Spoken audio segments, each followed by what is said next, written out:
Well, what if you could have a mental health reset rooted in neuroscience instead of another kind of vague self-care checklist? Yeah, we all know the ones we're talking about, oh, wellness, claim your inner peace, blah, blah, blah. But Claim Your Brain is a book that is being released today by mental health coach Jocelyn Pepe. The book offers practical tips to help people reduce their stress from the inside out. Top to bottom, bottom up, outside in. Jocelyn joins us live now with more on this. Jocelyn, first of all, congratulations on your book, Claim Your Brain.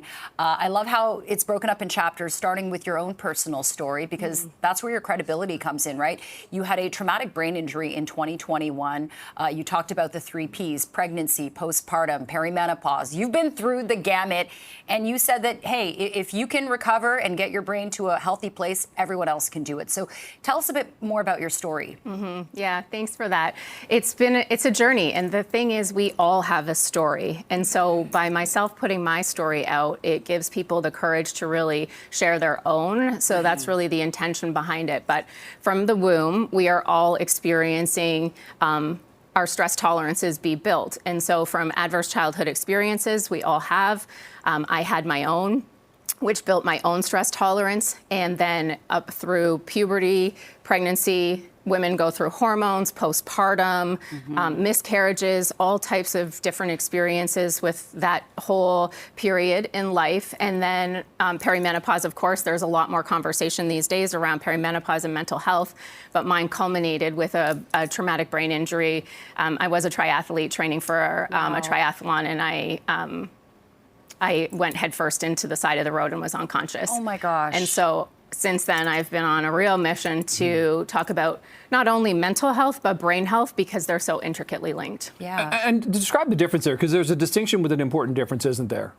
For sure. So, yeah, mental health, in the way we talk about it in the book, is really our inner thoughts, our mind, how we see ourselves, others, in the world. Brain health is really physiological health, and how do we take care of our brain for good aging, for cognitive performance, for not to be burnt out, so that there's not brain fog and brain fatigue. So really maximizing the main circuit of our body that's running all of our organs and systems. Yeah. And that's where the nervous system comes in, right? And you talk about how you got to start by breathing, being in the present moment. Why is it so important to tap into our physiological selves before we tackle all the other noise? Yeah, so tapping into your physiological self allows us to get grounded in this present moment, because as a mental health coach, we're really focused on where people are at and where they want to get to in their mental health and their well-being, versus really rooting up the past, which is more where the therapist and therapy work can really come into play. But getting grounded into the present moment really allows us to tap into conscious decisions, conscious choices, in order to move forward in ways that serve us and serve the people around us. So when we take that pause and take that moment to connect our nervous system, because really our nervous system is the place that stores our traumas. And when we think about fears and where they come from, it's coming from our peripheral nervous system, also then coming from our thoughts. So that's the intricate link between the mental health and the emotional health piece. Yeah.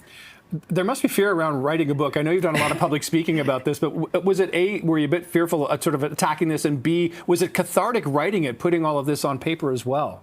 It was, yeah. So I typically have an idea and just go for it. And it was so scary. It was so scary that I didn't tell anybody I was doing it for quite some time, because it was so vulnerable. Yeah. And then the more vulnerable I became and the more I shared it, the more people started opening up to me. And that's what I've heard in the preliminary days of the book being in its pre-launch period. And those who have had the opportunity to read it is really, yes, they're getting the tools in the book in every element of well-being, and they're getting deeper, more intimate connections with those in their circles, because they're having different conversations.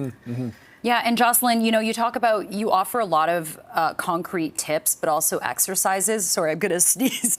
Sorry, that was so awful. There's nothing like that. Bless you. But before you leave, Jocelyn, maybe you can go through, pardon me, some of your 5 elements and, your habits around creating a rhythm to maintain that inner peace. What can people do today in their living room? Absolutely. So it starts with yourself. Our relationship to ourself is really the primary center focus of the model that we've created. And then that then in turn impacts your relationship with other people. So checking in, how do you converse with yourself? Because your cells are listening. And that's the ripple effect that we get to have. So we get to choose how we want to talk to ourselves. We get to choose how compassionate we are with ourselves. So just asking that question, how am I treating myself today? Yeah. And being more compassionate, like appreciating ourselves, because then that ripples throughout our body, changing our own internal state, which then impacts how we are with other people. And so then that's the social well-being piece. That would be my first and foremost tip, because then that changes the dynamic of our relationships with other people and how compassionate we can show up for them. Yeah. And then from there, it goes the physical, the mental, and the emotional. And the whole model is around spiritual well-being, which is all around us. It's in nature. We're part of an interconnected system.